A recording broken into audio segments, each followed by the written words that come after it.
Support WrestleTalk! Give us a subscribe. Go away, Roman Reigns push. We're tired. I'm Ollie Davis. This is Luke Owen. Welcome to WrestleRamble and our review of last night's Raw, July 16th, 2018, where, after, that Bobby Lashley defeated Roman Reigns at Extreme Rules, we're getting Bobby Lashley and Roman Reigns again. This was decided from 2 triple threat matches throughout the course of the night, and this time it's actually going to be for the number 1 contender opportunity to go up against Brock Lesnar at SummerSlam. So this seemed to once be the plan for the Extreme Rules match, but rather than have it there, it's just going to be a week later, and so I'm just a bit dejected from all of this. I'm just tired now. Yeah, I got a text message from Ollie this morning because we go back and forth, peeling the curtain back a little bit. We sometimes go back and forth on what the title for WrestleRamble video should be. And you just texted me this morning saying, how do you feel about Go Away Roman Reigns push as the WrestleRamble title? And I was like, it seems a bit negative. And I don't want us to come across as too negative. We get accused sometimes. It's funny, we either get accused of being too critical of WWE or we do nothing but praise them. WWE fanboys on the WWE payroll. That's it. So we're either one or the other. And I think on this verge, we're sliding to the other direction of this negative WWE thing. And I was like, is that a bit negative? Is it a bit too negative? And you said to me just before we came into record, are you not angry about the Roman Reigns, Bobby Lashley thing? And I suddenly thought, no, I'm not angry. I'm just fed up, maybe. I'm just disappointed. I was just sort of laid flat by the whole thing, really. The wind was taken out of my sails. Because the opening segment, when you had all 6 of these lads come out, and there was teasing Bobby. So Bobby Lashley comes out first, and then Drew comes out, and I'm like, yes, Drew. Then Seth comes out, I'm like, yes, Seth. And I'm like, each person, I was like, yes, this is great. Elias, yeah, you're losing, but I like you. Again, we've got time to fill, I guess, and we don't exactly have a main event scene on this show. We may as well try and push someone at the very least. You can't have singles matches anymore. We need enough people to have multi-person matches. Yeah, and Balor was the other one as well. I'm like, yes, Balor, finally, we're trying to elevate some of these guys out of this mid-card funk into some upper-card stuff. And what, you thought that when you saw Finn Balor smiling down to the ring? It made it 2 years ago. There's a little bit different Irish accent. It's a little bit of me that was just like, oh, lovely, this feels like a fresh change of pace. And then Roman came out, and I was like, well, yeah, that was to be expected. And they set up these 3 triple threats, and I looked at these 2 triple threat matches, because I got confused by the 3s. 2 triple threat matches, like, God, there's some intriguing prospects in here. Finn versus Brock, Seth versus Brock, Drew versus Brock, Bobby. I was like, this is really great. And then when you had the 2 lads win, and I was like, this was the most obvious choice and the least interesting choice you could have gone from this scenario. And it did leave me very deflated by the end of the show. That's it, because overall, for all the people being like, stop, just enjoy it. Just enjoy the show. Just enjoy what WWE give you. Don't ask questions that we should be given better. This food doesn't taste very nice, but I'll eat it anyway. Because it's on. And I used to eat it as a kid. Yeah, there's other food I could go and get, and this food used to be really nice. There's a really nice Japanese restaurant down the road. But so for those people, I actually really enjoyed this episode of Raw. So did I. I thought the 2 triple threats were really entertaining. Were excellent. I love the Ronda stuff. Yep. But then at the end of it, I'm just left with such a bitter taste in my mouth because it's like, what's the point? Why do these things if it's always going to go back to the same thing that you've been trying to shove down our throats for 4 or 5 years now? And fair enough, it's been that long a time, but in the last couple of months, it's just been over and over and over again, and just when you think they're finally going to do the thing that you don't want them to do anyway, they hold off on it, which is even more frustrating. So it's just like, I want Roman Reigns to just win, defeat Brock Lesnar, just to get it over with, so we can move past this. But it's just been 3-4 months now of just going back to the same deflated well. Empty. So you think Roman's winning next week then? Yes. But even if Roman doesn't win, that does not give everyone the right to come back to this video and say, oh, looks like you were wrong, Bobby Lashley won. Because that's not the only problem. The fact is, they wrestled the night before. Why was Baron Corbin not allowed into a three-way match here? Well, because he lost to Finn Balor. Why the hell was Roman Reigns allowed in this? Because he lost the previous night to Bobby Lashley. But he's the uncrowned I Universal don't care, Champion. Luke. It's actually angering me. This isn't like playing up to the camera. The more I'm talking about it, the more pissed off I am at WWE. I'm sick of it now. You text me this morning, and I was like, you are going to be great value on today's show. You're going to be really good value. But I like Drew. I like Drew. I'm in agreement. Seth. I'm in agreement with you, man. And that's what I was saying. Like, I was looking at these triple threats, and I was like, there's so many great avenues we could go down here. But it is going back to that well, and it's a well we went to in Extreme Rules. And I also happen to think that Roman is going to win next week because WWE often like to flatten out people. So because Bobby won at Extreme Rules, it's almost like, well, we're gonna give Roman the main event of SummerSlam, so Bobby has to win the pay-per-view before, so we can do 50-50, and then no one really gets over.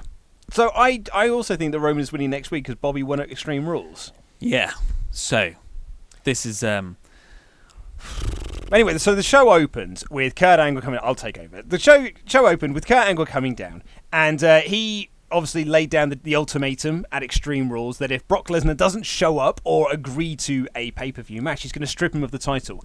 This crowd wanted to see him stripped of the title. They did not want to see Lesnar show up. They did not want to see him agree to a date. They just wanted the title off of him. Which is go home heat. He's go already away home. Heat. He's already home, mate. Yeah. Stay at home. Stay at home heat. And that's sort of that's negative. You want people to boo heels, but not in the way where they don't want to see the heels get their ass kicked. Yes. Like you build up a baby face to kick the person's ass. You build up a heel to have their ass kicked.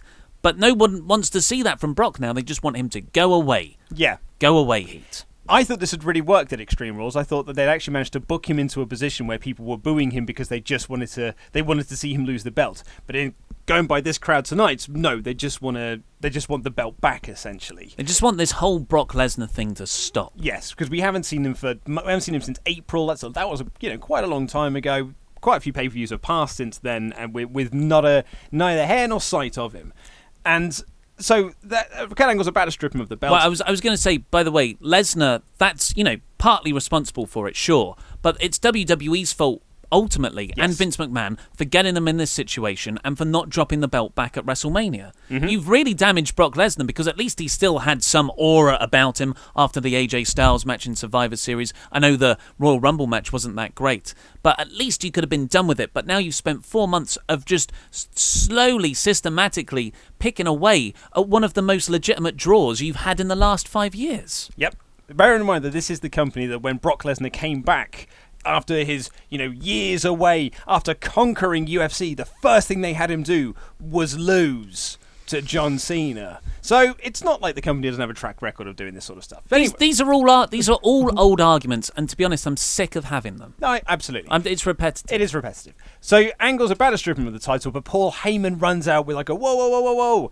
And Angle was going to strip him again, and Paul Heyman says that Brock Lesnar is not here, but he will defend the title at SummerSlam. And that got no reaction.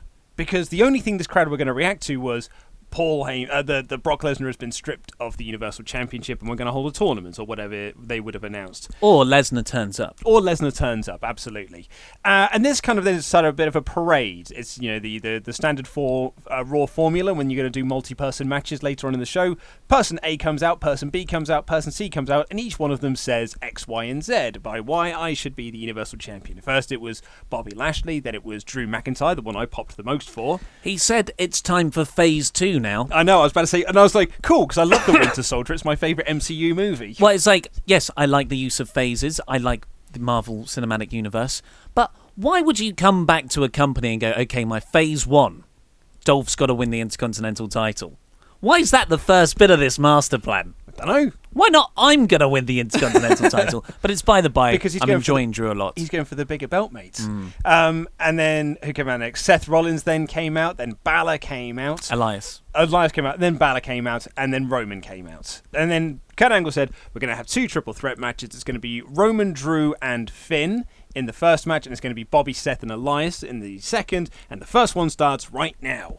And then we did, and we got this triple threat match, which I thought was pretty bloody terrific. Match of the show. Yeah. In fact, it was actually better than anything on Extreme Rules. I would certainly agree with that. Absolutely, I would 100% agree with that. I really liked the AJ Rusev match. But I thought this was more exciting and had more drama overall, because I never really bought into Rusev winning. And here, there was a bit of me that thought Drew might get it. I did the as way well. he was dominating the entire match. And, the Seth Rollins Iron Man match from the previous night was just marred by crowd chanting and an awful finish. I had a feeling that Roman was coming out the victor of this, though, because he was getting no offense whatsoever. And a few cool spots. The commentators were, like, in the early goings, the commentators were even pointing out, like, Roman's not going to get out the starting blocks here. He's really taken a beating from Drew and Finn. And I was like, of course, Roman's winning then. I really enjoyed Finn Balor in this match as well. I thought he had a really great firing up sequence where Drew McIntyre brought a chair in the ring and used it, but then Finn Balor got it, took out Drew, and then just started going to town on Roman, just like being this vessel for all of us. And it really fired up, and then he ran round, hit Drew, and then out of nowhere, Roman Reigns hits that great spear through the timekeeper's area. It's great stuff. But as much as I enjoyed Balor, I thought Drew was the standout, and then it was Finn. It's another thing, like, what's the point? How many times have we seen Finn Balor in these multi-man matches to get a chance to win that title again that he won 2 years ago now? It's at the point now where I'm sick of hearing that Finn Balor used to be the first Universal Champion. And, why hasn't he had his rematch? It's not even funny to me anymore. Yeah. Give me some Kevin Owens pie throwing. But Balor was, I thought that he was really good in this match as well. And I really enjoyed Drew, but I agree with you. It's the case of, and I was thinking back to, do you remember the United States Championship tournament they did on SmackDown, where they did all of these sort of like prelim matches for it, and then just did all the finals in one show, and they just did like this whole Earlier this year. It was last year. Was the end of last year when Dolph vacated the belt. Yes, I think it culminated at Royal Rumble. It was this year. No, the one that they did one on SmackDown when Bobby won the belt, and it was Bobby and Drew, Bobby and Jinder rather, and that was when Bobby won the US title for the first time. That was late last year. That wasn't this year. I'm pretty sure it was January. Maybe it didn't culminate at Royal Rumble, but Clash of Champions was where Dolph vacated the belt. I think it was before that. I think it was like in November last year or so, because it was after Jinder had lost the WWE Championship. I'm almost certain it was last year. But carry on. But that was one of those ones where we kind of looked at it, like the brackets were very much telegraphed as to who the final two were going to be. And I remember you and I doing our review of that, where we said, it would have been more interesting if it was something like Xavier Woods, someone like you weren't expecting. If your plan is to do Roman next week, then don't do Bobby Lashley. Do Seth. Yeah. Do a Seth. That would have been, that's what I was. Yeah, that would have been so much more interesting. If your plan is Bobby, then don't do Roman. Do Finn. Do Drew. Do something that we haven't seen yet to try and create some intrigue in next week about who's going to be the number one contender. That's, I think, is where a lot of the issues with this lie, is that it's Roman and Bobby, which seems the obvious choice. And it's an obvious choice because we just saw it at Extreme Rules. And that was essentially for the number one contendership. But they then changed that to, it's for, quote, bragging rights. I don't know what bragging rights they really got, because Bobby had to qualify again to become... So actually, there was no bragging rights whatsoever. It's completely meaningless. And when WWE keep telling you that matches don't mean anything or results don't mean anything, why should you care? Why should you tune in next week? Yes, but anyway, so then Roman won with a spear, and I sort of rolled my eyes. He did have a nasty gash above his forehead, and the crowd did not like that finish. There was... I thought this was a great match, and I didn't mind Roman winning, because, if that could set up a Seth Rollins final. But that wasn't to be the case. There was another really good spot in this. Coup de grace from Finn's fiery up sequence on Reigns. I thought he had it won there. I know I just said that I never bought into Finn winning anymore, but Drew pulls him off just before the 3 count. It was a really good near Good fall. timing. So that was the first match, and then later on there were a few interviews peppered throughout the show to build up to the other triple threat. Excuse me. Seth had a really good interview, actually, where he was talking about the possibility of, like, Roman's my brother, but I will go through him if it means getting the Universal Championship. Yeah, and that's like storyline-wise, that's the one. You know, Seth is your most over-performer in the company. He main evented the previous night's pay-per-view. There's totally a legit reason why you could have that guy go against that guy, or the guy, and I would prefer Seth, but, you know, that's a much more engaging story to tell over the next 2 weeks. But Bobby Lashley also had a promo building up to this, and when I saw it, I thought, he's winning. And then, by extension, I almost thought, he's beating Roman. Because everyone else just got the standard promo backstage with Renee Young, but Bobby Lashley got he's just talking to the camera in this like sort of industrial backstage area. And as we know from the previous week, Paul Heyman produced the Bobby Lashley Roman Reigns segment, or was responsible for writing it, because that's because Paul Heyman has his fingers in anything that Brock Lesnar does in WWE. And this felt like that kind of Paul Heyman vibe again. So if Paul Heyman... Oh, but I guess it's because Lashley could go and was going to take on Reigns again, so that's why Paul Heyman would have produced this. So maybe Bobby Lashley wasn't going to go on to face Lesnar at SummerSlam. Whatever the deal is, that Bobby Lashley promo, how it was different to everything else, made me think Bobby Lashley might be winning the main event here. I think this is just something that WWE are doing now, which I quite like, is they're changing up that sometimes people do cell phone promos, sometimes they're interviewed backstage by a generic interviewer, and sometimes they do a piece-to-camera thing. I think it's just like, so not everything feels the same. They're just trying to change things up in interview styles, which I'm fully behind. We also had another interview, which isn't strictly related to all this, but also is indirectly. Braun Strowman saying that, you know, screw you, Kevin Owens. I nearly killed you last night. Who cares? I mean, it's a shame that I've almost forgotten about that amazing spot. Yeah, well, I was thinking this yesterday. Like, the whole point, because it was 20 years since The Undertaker, Mankind, Hell in a Cell, same town as well, I believe. But that's an iconic shot that WWE will use till the end of time. They might not use this much anymore because it's not seen as just like the best thing for worker safety. But that spot that Kevin Owens did will likely never be shown again. I think it's like when one of the Singh brothers fell off the Punjabi prison, and he did that big old crash through the table. And we said at the time, that will never be used in a video package. And he took that massive bump for a spot that a lot of people will just forget by the end of next week. Yeah. But Braun Strowman talked about that, but he also said the reason I didn't go down at the start of Raw to declare myself in these number one contender style matches is because I've got the briefcase. And you know what that says to me? I'm just going to have a month of meaningless feuds before I cash in on Roman when he beats Lesnar. Yeah, that was my thinking as well, is that Roman wins next week, he beats Lesnar at SummerSlam, and then Braun cashes in immediately, because the crowd are not going to react particularly well to Roman winning, but they will react to Braun cashing in. And you know what that does? It means we get Braun and Roman again.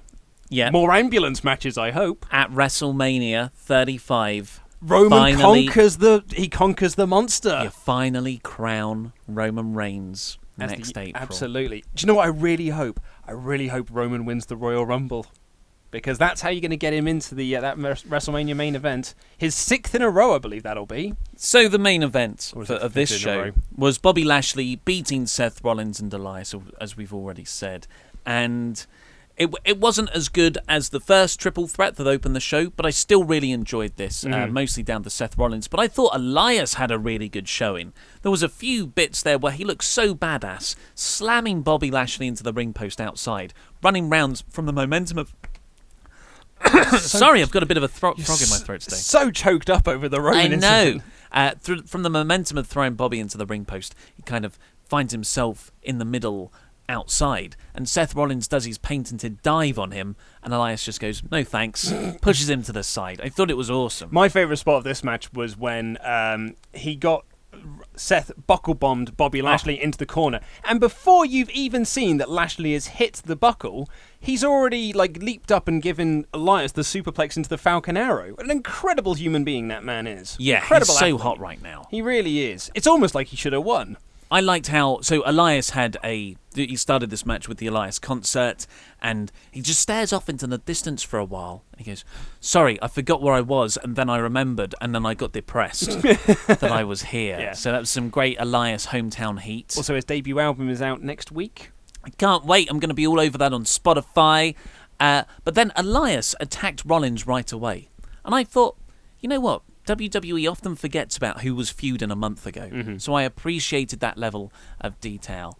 Heyman, Angle, and Baron Corbin were all shown watching backstage. Mm-hmm. But yeah, it was a good match, but it was the Rollins curb stomp on Elias was broken up by Bobby Lashley, and then Lashley hits the spear on Elias for the win. And as fun as that was, as fun as the opener was, it's just like we're getting Reigns versus Lashley again, and by extension, probably Reigns versus Brock at SummerSlam. Just how depressing is that? Haha, it's a Raw review looking jacked, man. After that opening segment, though, where everyone came out to make their case for the number one contender shot, we had a segment backstage with Bayley and Kurt Angle, and Kurt says, ooh, you know, if you can't get on with Sasha, because that's still a thing that's going on, we've dropped all those, counselling session storylines. The friends therapy sessions, which had a very bad first week, went nowhere on the second week, and was dropped this week. Yeah. And probably for the best. Probably for the best. And she Kat says, if you can't find a way to get on, one of you's going to get traded to SmackDown. And Bayley's just there like, oh, I'm unhappy about that. Why? I know, I've written here, that's probably the best thing for you. Yeah, because, okay, Sasha goes to SmackDown. You're free of her. That's a good thing. Or Bayley goes to SmackDown. You're free of her as well. And you're on SmackDown, which is the better show. Exactly. I thought it was a really odd thing to be like, oh man, one of us might get traded to the B show. What a terrible thing that would be. Like, she should even be like, start to say something to Kurt, and Kurt will be like, not gonna hear it, or whatever. It's a terrible storyline, the worst feud of the year, and they're somehow making it more lackluster. Amazing. I was actually listening to Gorilla Position's podcast.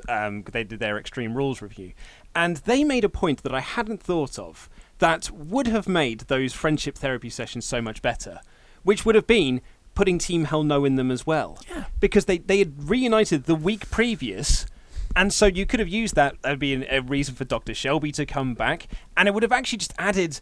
it would be like, well, if we're going to be a team, if we're going to go for the tag titles, we need to really get back onto the same page again. And you could have perhaps then had Bayley and Sasha as the straight people, not having to try and do comedy, that could have then played across the other three trying to do wacky stuff. I did pitch this.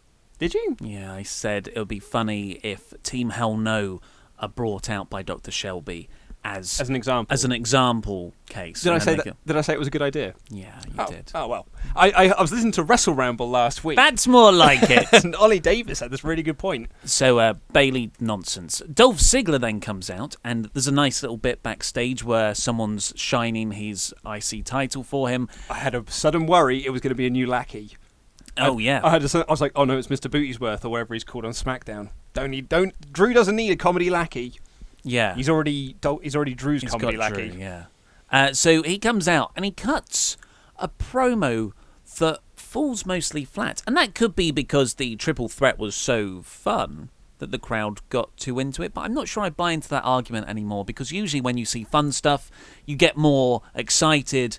And then, so it's probably more just the crowd just aren't into Dolph, really, because they've just been tired from him from so many years of ineffective booking. Yeah, I would also say as well that he's coming out being like, I'm the Intercontinental Champion, I'm this, and I'm so awesome. And you're like, yeah, but the man you beat is now going for a better title than yours, so it doesn't really make you look that prestigious or cool anymore. Yeah, again, it's not that sort of heat, oh, you dastardly heel, it's indifferent. Yeah, indifference, heat.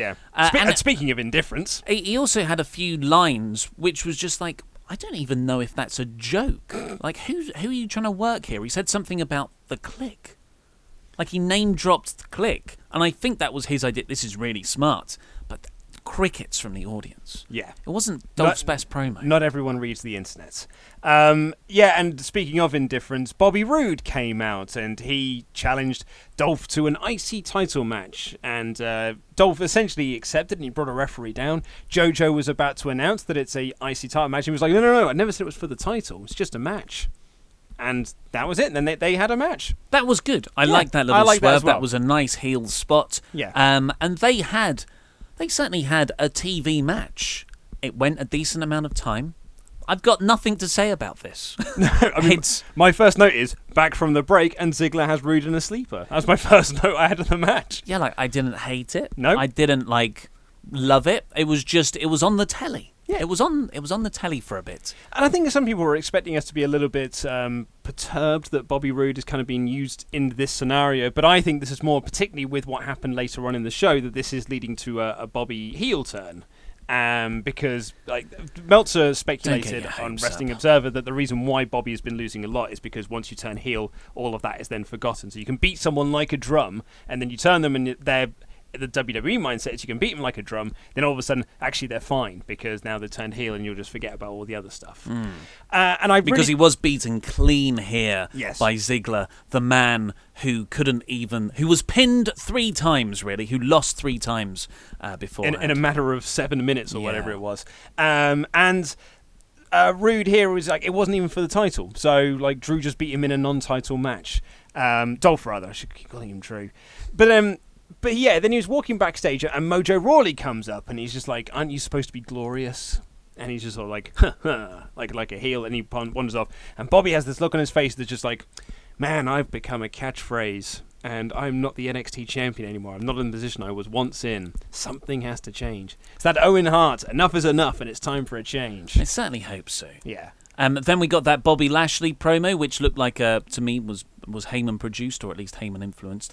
Then Mojo Rawley, who had just cut that amazing dig at Bobby, came out for a match against Tyler Breeze. Tyler Breeze getting the jobber entrance. Of course, his tag team partner Fandango is out for 6 months. Just send Tyler to 205 Live. Man, yeah, he's getting the push right here on Raw. Isn't he just? They do need enhancement talent, I guess. Problem is just that I think the majority of their undercard is enhancement talent. And Mojo, I thought Mojo was really good here, though. He's got a real good intensity. I've always thought the Alabama Slam looks a little bit lame, but there's something about the way he does it that looks so vicious. I really feel like you get a lot of momentum of the bam, back of the head slamming against the mat. I like that as a move now. And there was a really good bit when he was on the outside and he just hopped up onto the apron and hopped over the top rope. And to see a guy, because he's a big guy, and I feel like, I don't know, sometimes I consider him as a bit shorter than he is, but he's an enormous man and very impressive. I like Mojo Rawley, is what I'm saying. My only note would be that I just wish he'd used the pounce as a finisher as opposed to the Alabama Slam. I think the pounce just looks so much more impactful. Speaking of which, I see that Monty Brown's coming out of retirement. No. He is. He put up on Twitter today that he's looking for promoters to hire him for work. He's looking to come out. He's even said he's willing to work for free. Oh, bless his heart. Then we got the next chapter of Bayley and Sasha Banks. They're forced to work together. They've got matching jackets.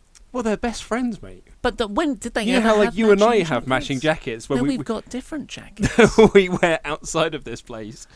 But they did. But when did they? Was this something from the comedy skits that they never showed? Scooby-Doo. I don't even remember their jackets, to be honest. You made more of a note on this than I did. I just wrote they're walking backstage, and then this is they had a tag team match against. Yeah, it was the other thing is Kurt Angle said that here on Raw we settle things in the ring. I was like, well, apart from the last 2 weeks when you sent them to therapy, and it's not. And your top champion is nowhere near a ring, and it's not even like they're facing each other. They're a tag team once again, facing up against the formidable foe of Dana Brooke and Alicia Fox. Foxy's first match since before the Royal Rumble, no less. This is her return to Raw. Yeah, when she broke her tailbone because of all that heat she got backstage by being a bit drunk with Ronda Rousey's husband and getting in a fight. That was at WrestleMania, though. Was that WrestleMania? Yeah, that was WrestleMania my apologies. Weekend. Yeah, no, she injured herself practicing the Royal Rumble. This is Foxy's first match back. It's probably for the best. She doesn't know how a Royal Rumble works. The amount of time she's tried to pin people outside the ring. Bless her heart. I'm really struggling to speak today. I do apologise, viewers. But Bayley was essentially, she sort of dominated, and then they're healed. Well, I think when Dana Brooke, she wrestles, she is a heel, but when she's with Titus Worldwide, she's a babyface. I think that's how it works. Yeah, something like that. But then they started beating her up outside, and then Sasha runs around, and she starts beating them up, but she's DQ'd for kicking too much ass, and... What the hell's that finish? I know, well, I've written... Well, that match certainly ended, because it didn't really end. She just beat her. The referee called for the bell, and she just stormed to the back. No music played, no announcement was made, and that was it. And, like, Bayley just sort of stared up forlornly, and poor old Dana Brooke and Alicia Fox, I mean, I think they got the win, which might be Dana Brooke's second win of the year after a house show victory over Ruby Riott. It was so weird. And weird. Because, like, this happens so much in tag team matches where the heels would gang up on the babyface and, here comes the babyface to save her partner or his partner by beating up the two heels. But the referee DQs her for it. So inconsistent, so banal. So, like, who comes up with that finish and decides to go with it? On a television show that's nationally broadcast. It's going to. Oh no, it's not going to Fox. It's staying on USA, isn't it? But anyway, so backstage, Sasha Banks is packing up all of her stuff, and Bayley runs up to her, and she's like, "Why?" This was weird. She's like, "Why did you do that?" And Banks says that, "Hey, I can beat you up all I want, but I'll be damned if someone else does it." I was like, "Mate, it's wrestling." Like, what they were doing was wrestling. Like, you can't wrestle Bayley all the time. Other people have to wrestle her. I know WWE don't seem to think so, going by 2018. But then Sasha says that, Bayley means a lot to her. She cares deeply. She doesn't like to share her emotions. She's she's closed off. She's got a heart of ice. And she loves Bayley. And that was her big line. She was like, "I love you, Bayley."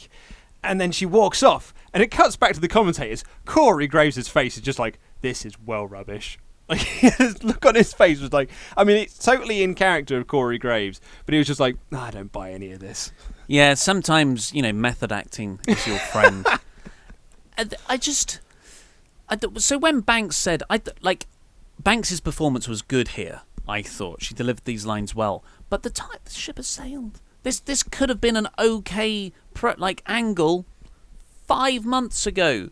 This is maybe after the Elimination Chamber. Yeah, and when Banks said that "I love you" line, it just came across as so. It was played up like a moment in a romantic comedy where they then kiss afterwards. It did feel like an "I love you" as in I am romantically in love with you, as opposed to the way that I love you as a friend. Yeah. And you know what? I made a joke about this in the Raw review, my separate video, and I thought, is that the worst thing in the world? If WWE wants to do positive LGBT characters, or LGBTQ, or LGBTQ+, WXYZ, whatever alienating thing they want to group together as this week, why not make Bayley and Banks girlfriends? And you don't really make a big deal of it. They're just two people who are going out. You don't play it up like a camp gay person or a butch lesbian thing. They're just two women in love, which really works well in the current climate for that's. And it ties in with their PR purposes, and it would be quite an interesting story. And it would give depth to their characters. And I actually thought, that could be one of the things that saves this storyline. Yeah. And they would never do it. I was going to say, and don't do it like HLA was back in the day with Eric Bischoff, when they were so desperate for ratings. They were like, "Hey, women making out on TV is going to get us ratings." Do it take it seriously and actually make it part of their character. I think that would be quite nice. Yeah, baby face team. Yeah, it wouldn't be the worst thing in the world. Yeah, it wouldn't be the worst thing. Yeah. Then we got that Braun Strowman interview. It wouldn't be the worst thing. What does it stand for? Then we got the B Team versus the Ascension. They beat the Ascension really quickly. Yep, they are a dominating tag team force. It is really it's kind of exposes their tag team roster when. So, the B team, come out for their match, and they're facing off against the Ascension, and you're like, "Oh, yeah, they're a jobber tag team." I suppose the B team were a jobber tag team as well. And then later on, when AOP killed Titus as well, I was like, they're a jobber tag team as well. And the Revival watching backstage, and I was like, that's a little while ago that you were a jobber tag team. And it's like, without the Deleter of Worlds, you are just a load of jobber tag teams. And even with the Deleters of Worlds, I'm like, you're just two singles guys who have been botched. Yeah, when they did that, so B team won, obviously, because they're the champs. It cuts to, I shouldn't say obviously, it cut to the screen, and Matt Hardy and Bray Wyatt were there, and I'm like, I just can't take you two seriously. I do not buy into this act whatsoever. Yeah, and that's when they said they're getting the rematch whenever. Next week, in fact. Oh, is it next week? Yeah. The B team... I said Delete was so unover this week. The B team, it's strange, because I like acts to be booked strong, if they're going to be champions, and fewer people have been booked stronger than the B team on the main roster. Well, they're undefeated. They're undefeated since their rebrand. They've been undefeated since May, when we watched them debut at the London shows. Yeah. That's 2 months now. They won the titles on the first time of asking. Why do they feel so unthreatening? I know. Well, it's because they were booked to be like, yeah, they're undefeated, but they're a joke. And they're undefeated through fluky measures. But now they're sort of winning, like, convincingly. So it's the Carmella thing all over again. I don't know whether Carmella's supposed to be a credible champion or not. Because sometimes she wins because she's great. Other times she wins because she cheats. Because in those singles matches with Curtis Axel or Bo Dallas, they would win in 40 seconds through a fluke pin, like you said. Slip on a banana peel. But then, like in the last couple of weeks, they've been winning 10-minute-long matches with a fluke at the end. But it's not so much a fluke when you've out-wrestled or hung in there for 10 minutes. They beat the Elite of the World as clean as a sheet. On Sunday. Yeah, and Matt Hardy and Bray Wyatt just week after week in singles competition. And it's a shame because the B team as a comedy act is a bit one-dimensional, and I grew tired of it quite some time ago. But the B team as a comedy act outside the ring, but badasses inside the ring, Edge and Christian, like, how good would that be? Because they've got comedy chops. Their chemistry's quite good together, but there's no depth there. So it's another missed opportunity. Yeah. So anyway, where are we next? Something good. Something We've good. got something good This now. actually was terrific. So Alexa Bliss comes out to cut a promo. I think you could probably close your eyes and imagine what this promo is. It was Alexa Bliss talking about how great she is as champion, how she conquered the bully Nia Jax, and she said her smartest muscle is her brain, and she's beaten every woman in the locker room. Crowd started chanting for Ronda, and she brilliantly was like, well, she doesn't count because she's suspended and isn't in the locker room. That was a great line. Great line. And then, all of a sudden, Ronda just shows up out of the crowd. She just comes through the building, and you can hear this sort of murmur from the crowd when they realise that Ronda's there. They didn't make the camera never focused on her. If you were watching, you just saw the crowd just turn around and be like, "Oh my God, Ronda's here!" And out comes Ronda, looking like a total badass. And the crowd are going nuts for Ronda Rousey because she is an actual star on this show. And she storms down, she gets up on the stage, the heels try to run away, and she's like, that's not happening. Chases them down, Mickie James gets into the ring, Ronda chases after a wicked judo slam, tries to lock the armbar on, but Alexa Bliss pulls her away, and the referees come out to try and break it up. Ronda's like, F this. Usually that would be the end of it, but nope, not for Ronda. You done effed up, son. She pushes them out of the way. She chases up, dives over the referees to get to Alexa Bliss, drags her to the ring, goes to put her in the armbar, and then referees pull her out again, and Angle comes out and is like, whoa, your suspension ends on Wednesday. What are you doing? This could be disastrous. I might have to suspend you further. Crowd boos because they don't want to see Ronda suspended because she's awesome. And then Baron Corbin comes out and he's like, this is disgusting, Angle. You should suspend her. And then Angle, in an odd move, because surely you should be reprimanding these people for sort of breaking, the rules of their suspension, gives her a title match at SummerSlam. Yeah, so it wasn't the most logically sound segment. No. And there was a bit of goofy comedy where Baron Corbin was like, "You won't, I'm going to tell Stephanie on you for booking that match." Because Stephanie doesn't watch the show live. Yeah. Where's my phone? Oh, you just wait till I get my phone. And Baron Corbin goes off backstage, and then Kurt's like, wah, wah, wah, and he reveals that he had the phone. Looking for this? Yeah, and it was a bit goofy, and I just laughed. goes to my theory that Kurt Angle's got a serious phone problem. He's always on it backstage, and now he's taking other people's. Well, do we know that's even his phone? Maybe he's just picking up other people's phones All and the reading their time. messages. What a weirdo. I know. Well, I guess when you're, with the whole illegitimate son thing, he's just become a paranoid maniac. He just wants to know who knows his other skeletons Yeah. in the closets. Which could be a really good kayfabe in-continuity reason why he's such a poor general manager.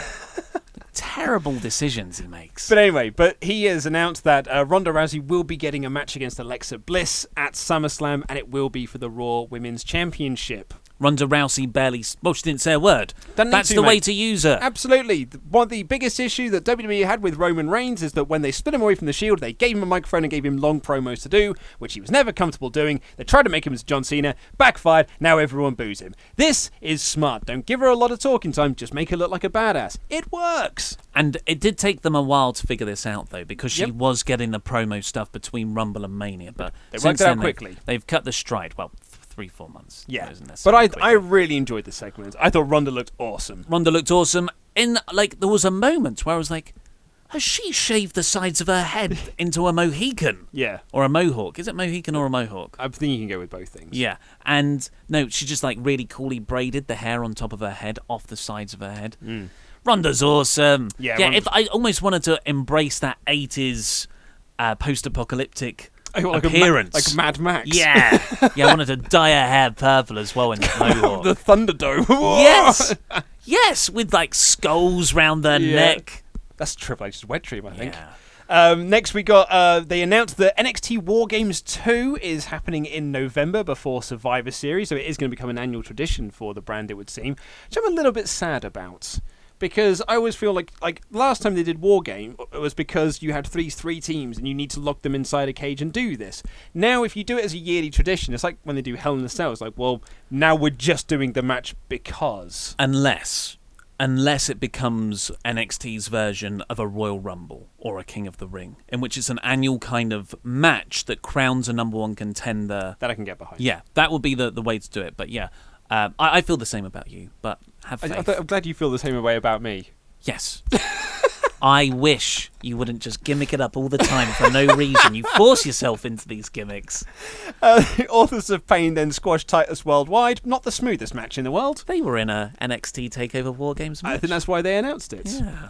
Yeah. This wasn't the smoothest match in the world, but AOP won. Yeah, by pretty one-sidedly as well. And speaking of treading water... it's awkward how we sometimes structure these rambles because we'll talk about the big talking points at the start and usually it ends okay, but the last thing we're going to talk about here is Sarah Logan beating Ember Moon.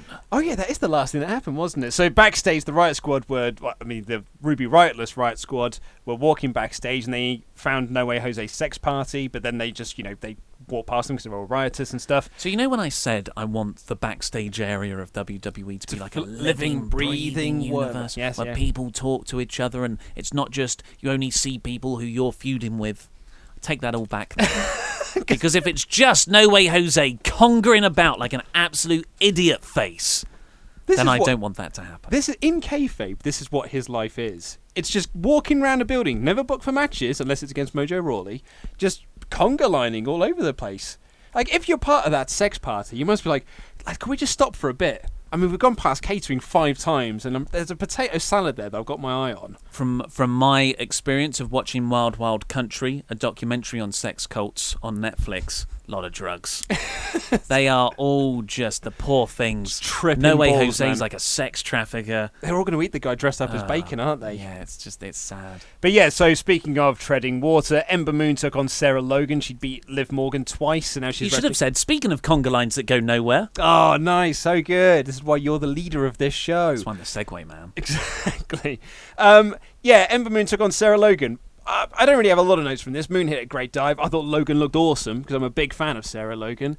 She was the second best thing in the Riot Squad, and with Ruby Riot not there, she's now default the best thing in the Riot Squad. So thumbs up to Sarah Logan. She's either dating or married to one of War Raiders, I believe. Yeah, I think they're getting married soon. Yeah, so definitely engaged. I just thought she looked really awesome in this match, and Ember Moon's really awesome as well. It's just that I think it's a feud. I think they're feuding. It's not a storyline. It's you couldn't say this was a storyline. It's just happening. And then Logan pinned Moon off the distraction. The only thing I would say about Sarah Logan is I don't know what a finisher is. So it's hard to react to finishes. It's the guy me. I'd like it to She had that really interesting promo where she explained it, don't you remember? Yeah. Do you remember when we were just talking about how it took him a little while to work out that Ronda don't talk, just don't give her the mic. Sarah Logan, it took her one promo to feel like, don't give her that again. Don't let her talk. Yeah. I'd like her to use that pop-up headbutt, though. I think that's a really wicked finisher. I have completely turned a corner on Ember Moon. I love Ember Moon. It's about time. Back in NXT, I was like, I just don't get it. She's like, I like her wrestling. I enjoy the matches, but her as a character, I don't know what she is. And she hasn't got like the insane charisma that would draw me to someone with a confusing character. I don't know what's happened. Maybe it's because she does awesome dives. Maybe I've changed in myself. I think she's awesome now. I really like her. She had a really good bit. It wasn't even a wrestling move. She did something cool, and then she took one step, and she looked back with a little cheeky hair flick So the hard cam caught it. I was like, that's awesome. I love you, Ember Moon. Glad you can come join us over here on the Ember Moon Yeah. bandwagon, because I really like Ember Moon, and I thought this was a fun little TV match. So the problem is, now I'm invested in Ember Moon, I'm now more frustrated with the women's division. So swings and roundabouts. So overall, I gave this a 2 out of 5 rating, which which is unfortunate, because I know we crapped on a lot of the stuff in the middle there, but that's because the stuff we talked about at the start was half the show, half the show. Pretty much, yeah. And we enjoyed all of that up until the Bobby Lashley victory. Yes, it's like treading water we used to describe Ember Moon and Sarah Logan, but the Bobby Lashley Roman Reigns thing almost feels the same way. It's because 2 weeks removed from them doing it at Extreme Rules, we're just going to get to see them do it again at Raw. Only this time it's not for bragging rights, I guess. And that was a bit of a crushing disappointment from the show. But I really did enjoy both of the triple threats. Yeah. I really enjoyed the opening segment, because all of a sudden I was like, this could be a really interesting main event scene. It won't be, but this could be a really interesting main event scene. It was the addition of Drew in there for me. That's it. Like, if Drew wasn't there, I think we'd be like par the course. But just having Drew, it felt really different. And Drew's so good. And there was other stuff on the show that I enjoyed as well. So I don't know if I'd have gone poor, apart from the disappointment side of things. So I might have gone average. But overall, I did enjoy the show. Okay. I I enjoyed the show. It's just, it's depressing for what it sets up, and it doesn't make me excited next week. Yeah, it makes me actively disinterested. And that's almost the biggest crime, really, is that it doesn't want to make you tune in next week. Yeah. But that's all we've got time for today. Please do tune in tomorrow for the SmackDown review. And next week. And click the videos here that have just appeared on our laps to catch up with the latest WrestleTalk awesome stuff. And this little button right here will subscribe you to the iTunes version of this show in podcast form with exclusive intros and outros. If you don't have iTunes, you can get it in loads of other places just by searching WrestleRamble. I've been Ollie Davis, this has been Luke Owen, and that was Rambling.